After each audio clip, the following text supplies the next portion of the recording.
உன்னதமானவராகிய கர்த்தர் பயங்கரமானவரும் பூமியின் மீதெங்கும் மகத்துவமான ராஜாவுமாயிருக்கிறார்.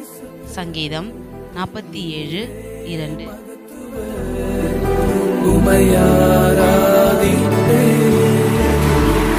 வேதம் சொல்கிறது, இஸ்ரவேலின் துதிகளிலே வாசம் செய்கிறது ஆண்டவர் பரிசுத்தர். அவர் உன்னதர், அவர் மகத்துவர். அவருக்கு ஆரம்பம் இல்லை, அவருக்கு முடிவும் இல்லை. அவரை யாரும் புரிந்து கொண்டதில்லை, அவரை யாரும் அறிந்து கொண்டதில்லை.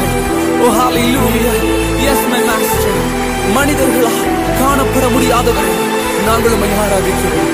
நீர் மாத்திரமே பரிசுத்தர். You alone are holy God. You alone are